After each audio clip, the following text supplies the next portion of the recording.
ndakutenda Mwari panguva vachakamira havo saizvozvi.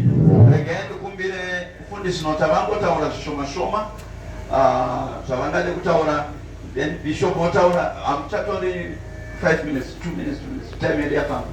Ndokumbirawo director women's ministry, pane varume vari pano agotaurawo, director wemadzimai agotaurawo few words. Hamuchataurisi pano.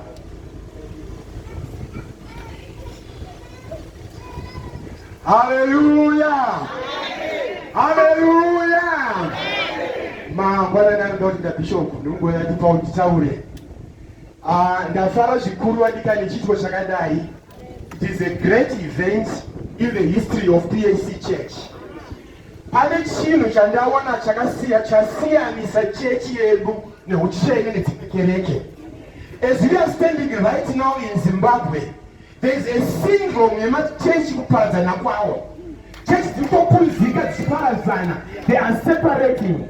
But God has shown something different in PHC, that in time of separation, we are coming together.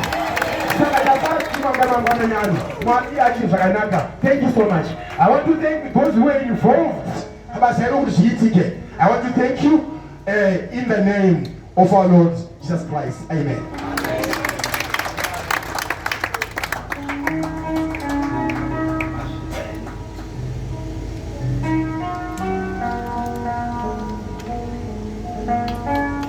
Amen. Ili ndilo kufara na kufarisisa. Sektora vanakaita nezuro kuti vadzoka tagadzirisana iri penyu. Reason yandikutaurira kudaro yekuti before tazosvika pakungoti ngatichiregerai zvokutaura, ndandaita 6 meetings ndiri secretary. 6 meetings dzichiramba kuburitsa chinhu pasina chinomuka, kusvikira ndazosvika patime yandakati vanyawasha vatizo itai decision pamwe chete navachatendeuka fransi, ngatiite decision toita sei. Ndikati varume, hapana imwe decision yatingaitapo kunze kwokuti achadzoka anodzoka ega. I still remember those words. Shataura. Tapeza. Varume ndinavo vachatendeuka navo vakanditaxisa so zvikanzi zvamataura ndizvo ngatiteizvo. Vakanyarara. Asi makore esaya ndagara ndichinyengetera ndichiti Mwari, dzosai makwai enyu mugwara, dzosai makwai enyu mugwara. Rimwe zuva tichibva kuBulawayo ndakatotsauka ndikauya nepagweru chitoona mhasha zanga aripo zvikanzi ndiani kwewawo. Ndikati ndingoshanyara kuti kupfuura, ndangoti handingarege kupindawo chechi hangu ndichidhiraivha ndichingopfuura. Asi ndoda kutenda Mwari, nhasi uno ndiri kufarisisa hama dzangu. Mandifadza. Mwari vakuitire zvakanaka. Mwari vakuitire zvakanaka. Tive pamwe chete, tifambe munzira imwe chete. Mwari vakukomborere bishop panguva iyi yazvaitika muri mutungamiriri. Imi tibatsirei kuti vese vasara vadzoke.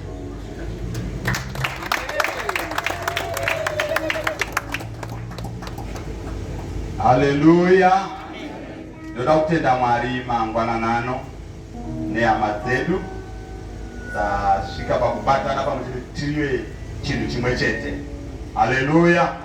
Ini ndinonyanya kufara kukuda mose. Bvunzai kuti nei? Ndokuti iye Ebeneza iyi. Saka ndinoona kuti ruwa rwangu rwatambanuka. Mwari vandirangarira seEbeneza. Nezvedu. Haleluya. Saka remare dzangu nababa nenamai ndinogamuchirai kuEbeneza.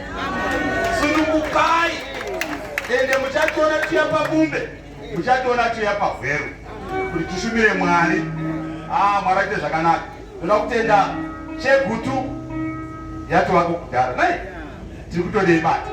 Mwari vachititungamirira. Mwari ogara kupe zvakanaka muzita raJesu. Regai ndibve ndakuudzai kuti zvakare tine musangano wavarume, ndakamirira varume sadirector wemen's ministry in Zimbabwe. Tine musangano wavarume gore rinouya muna October kubva musi wa3 kusvika musi wa6. Endai munoudza varume nevakanga vasipane nezuro takambotaura. Uyai tive nemusangano weyo tikomborewe. Inenge uri regional.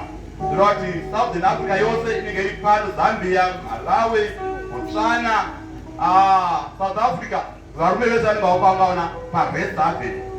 Chinongodiwa chete varume $70. Maconference edu 250. Rega nditi vari kubva kumareserva vachabhadhara $35. Musangano uyu ndowokutanga muZimbabwe. Hatisati tamboita musangano wavarume, rega tida kubreka history. Haleluya.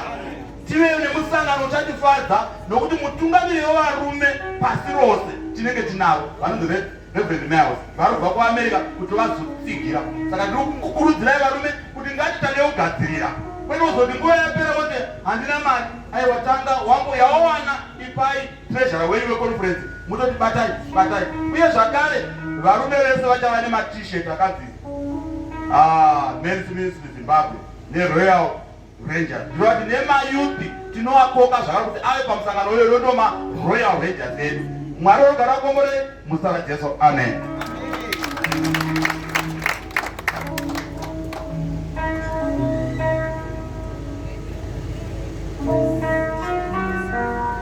Hallelujah. Amen. Rega inditi tinotenda neava vauya. On behalf of women, as I say, I welcome you all women in the mighty name of Jesus Christ of Nazareth. Tawedzerwa, tashanda zvakanaka, tashanda takabatana. Rega do the church kutoti in the fullness of time, God makes things to happen. This is the fullness of time, God has done it. In Jesus' name, amen.